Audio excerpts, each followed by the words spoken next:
जय हिंद दोस्तों। आज हम बात करेंगे राजस्थान एसआई भर्ती 2026 को लेकर, जिसका एग्ज़ाम 5 और 6 अप्रैल को सफलतापूर्वक कंडक्ट कराई गई थी। हालांकि एग्ज़ाम ख़त्म होने के ठीक अगले दिन ही आंसर की भी जारी कर दिया गया था। आंसर की आने से पहले बहुत से अभ्यर्थियों का मार्क्स में काफ़ी बढ़ोतरी थी, लेकिन जैसे ही उत्तर कुंजी जारी किया गया, आंसर की जारी कर दिया गया, वैसे ही सभी के मार्क्स में कुछ न कुछ घटाव देखने को मिली है। अब बात आती है कि सेफ स्कोर क्या रहेगा फिजिकल के लिए। कितने नंबर वाले कैंडिडेट है जो फिजिकल की तैयारी अभी से स्टार्ट कर सकते हैं और कितने के नंबर वाले कैंडिडेट है जो अभी फिजिकल तैयारी नहीं करेंगे।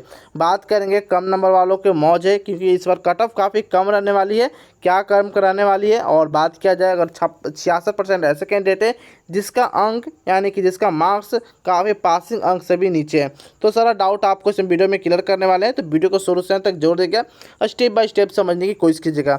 सबसे पहले बात किया जाएगा टोटल पोस्ट को लेकर, इसमें टोटल वैकेंसी 1015 इसमें टोटल वैकेंसी थी। फॉर्म अप्लाई की बात किया जाए तो लगभग 7,80,000 कैंडिडेट इस फॉर्म को भरे थे। प्रजेंट कैंडिडेट की बात किया जाए तो लगभग 4,16,000 अप्लीकेंट थे जो इस परीक्षा को दिए हैं सफलतापूर्वक।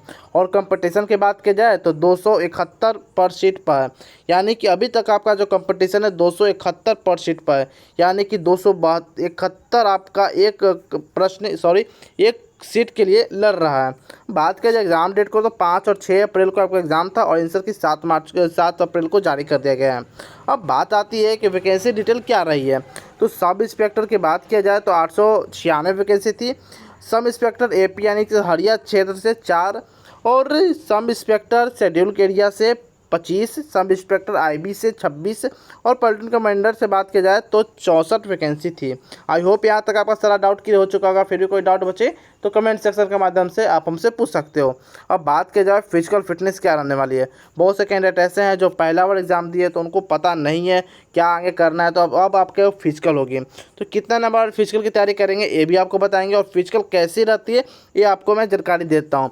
पहले मैं आप बात करूँगा फिजिकल के लिए। तो फिजिकल में आपको मेल कैंडिडेट के लिए पहले आपको बताता हूँ। कम से कम आपको 168 सेंटीमीटर हाइट होना चाहिए, चेस्ट 81 सेंटीमीटर होना चाहिए फुलाकर, और बिना फुलाए हुए, और फुलाकर बात की जाए तो 86 सेंटीमीटर। अब बात किया जाए वुमेन कैंडिडेट वालों के लिए, तो वुमेन में आपका हाइट 152 सेंटीमीटर होना चाहिए कम से कम। वेट आपको 47.5 kg यानी कि 47.5 kg के अप्रॉक्स में आपका वेट होना चाहिए। अब बात किया जाए SC/ST कैंडिडेट के लिए, तो हाइट और चेस्ट में भी 5 centimetre less is suitable candidate are not available, यानी कि 5 सेंटीमीटर आपका लेस रहेगा सभी कैंडिडेट वालों, सभी कैटेगरी वालों से लिए। वहीं बात की जाए घर वाली गुरखा कैंडिडेट्स की बात करें तो हाइट आपका 160 सेंटीमीटर होना चाहिए और चेस्ट 79 सेंटीमीटर और फुलाकर 84 सेंटीमीटर होना चाहिए। आई होप यहाँ तक सारा डाउट क्लियर हो चुका होगा। अब बात करते हैं इसका RPSI को एग्ज़ाम पैटर्न के बारे में जानते हैं। तो आप सबको मैं पहले बता दूं कि 1/3 का इसमें निगेटिव मार्किंग थी, जिसमें जनरल हिंदी से 2 घंटा का प्रश्न पेपर था जो कि 200 मार्क्स का था। जनरल नॉलेज का 2 घंटे का पेपर 200 मार्क्स का था। और ओवरऑल बात की जाए तो 36% मार्क्स होना चाहिए हर सब्जेक्ट में। ऑल ओवर की बात किया जाए तो 40% आपका कम से कम मिनिमम होना चाहिए। अगर इससे कम है तो आप आय के लिए पात्र नहीं कहलाओगे, आपको कट ऑफ में गिनती नहीं की जाएगी। फिजिकल एफिशिएंसी के टेस्ट की बात किया जाए तो आपका 100 मार्क्स का होता है, जिसमें मिनिमम 50 मार्क्स आपका आना चाहिए। एप्टीट्यूड टेस्ट उसके बाद होता है, फिर इंटरव्यू 50 मार्क्स का। वैसे करते करते आपका सारा राजस्थानी कल्चर इसमें आपको लिया जाता है। और फिर उसके बाद होता है फाइनल लिस्ट, यानी कि 3 स्टेज में मुख्य आपका एग्जाम होता है, पहला रिटेन, फिजिकल और उसके बाद इंटरव्यू लिए जाते हैं। आई होप यहाँ तक सारा डाउट आपका क्लियर हो चुका होगा। फिर भी कोई डाउट बचे तो कमेंट सेक्शन के माध्यम से आप हमसे पूछ सकते हो। अब बात करते हैं कि शिफ्ट वाइज क्या रही है आपका लेवल। तो सबसे पहले बात करेंगे आपका जनरल हिंदी से 100 क्वेश्चन पूछे गए थे। इसमें अगर बात किया जाए फर्स्ट दिन यानी कि 5 अप्रैल को लेकर, तो मॉडरेट टू हार्ड आपका पेपर रहा है और जीके जीएस भी आपका हार्ड रहा है। यानी कि अगर बात किया जाए एक शब्द में तो आपका एग्ज़ाम हार्ड लेवल का कंडक्ट कराई गई है, ना कि मॉडरेट टू हार्ड लेवल का आपका एग्ज़ाम था। और 6 अप्रैल की बात किया जाए तो general Hindi moderate to hard मानी जा रही है, लेकिन कुछ ही कैंडिडेट का जो काफ़ी पहले से तैयारी कर रहे हैं, जो 5 साल से तैयारी कर रहे हैं, लेकिन जो बिगनर है या 2-3 साल से पहले से तैयारी कर रहे हैं, जो पहला बार एग्ज़ाम दिए, उनके लिए सारा पेपर ही हार्ड था। पेपर 1 और पेपर 2 दोनों। बाकी बात करेंगे अपना ओपिनियन कमेंट में ज़रूर शेयर कीजिएगा आपका ओपिनियन क्या है इसमें, और आपका मार्क्स कितना बन रहा है आंसर के आने के बाद कमेंट में ज़रूर बताएगा। इसमें आपको बता दूं कि 20 गुना कैंडिडेट हैं जो फिजिकल की तैयारी कर रहे हैं, फिजिकल के लिए सिलेक्ट होंगे।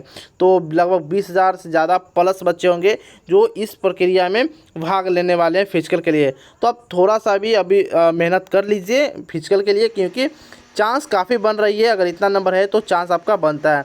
या पिछले बार का कट ऑफ है, कुछ इस प्रकार का पिछले बार का कट ऑफ गई थी, तो आप देख सकते हैं पिछले बार कट ऑफ क्या रही है। ठीक है, अब बात करते हैं इस बार का एक्सपेक्टेड कट ऑफ क्या रहने वाली रहेगी। तो अपेक्षित कट ऑफ मैं आपको सबसे पहले बता दूं तो जनरल से 255 करीब में अगर आपका नंबर बन रहा है तो सेफ है। और महिला के लिए 246, ओबीसी में अगर मेल है तो 251 प्लस और महिला 241 प्लस, ईडब्ल्यूएस में मेल 246 और महिला 236, एमबीसी पुरुष 242 तो महिला 232 और एससी पुरुष 238 तो महिला 227 के अप्रॉक्स में, और एसटी पुरुष 232 तो महिला 224 के अप्रॉक्स में अगर आपका बन रहा है तो आप सेफ हो। इतना नंबर आपका बन रहा है तो फिजिकल की तैयारी कर सकते हो। 20 गुना कैंडिडेट को लिया जाना है, तो अगर आप थोड़ा सा भी मेहनत कर सकते हो इसमें तो मेहनत कर लीजिए, इस बार आपका पक्का रहेगा। बात किया जाए अगर रिजल्ट कब तक देखने को मिल जाएगा, तो जितना जल्दी विभाग का आप समझ रहे हैं कि 5 और 6 अप्रैल को आपका एग्ज़ाम था, 7 को आंसर किया है, तो आप समझ सकते हैं कि शायद आपको अप्रैल के लास्ट तक आपको रिजल्ट भी देखने को मिल जाएगा कितने गुना बच्चे को सिलेक्ट किया गया है। हालांकि 20,000 प्लस बच्चे को सिलेक्शन लिया जाना है, लेकिन बात किया जाए आपका इसमें सिलेक्शन होता है या नहीं होता है, इतना का नंबर है तो अब सिलेक्शन होने का चांस काफ़ी बन जाता है। बाकी राजस्थान से जुड़ी कोई भी अगर वैकेंसी आती है, एसआई भर्ती से रिलेटेड कुछ भी जानकारी आएगी तो सबसे पहले आपको इसी चैनल पर देखने को मिलेगी। तो फिर मिलते हैं कोई और इन्फॉर्मेटिव वीडियो में, तब तक के लिए जय हिंद जय भारत दोस्तों।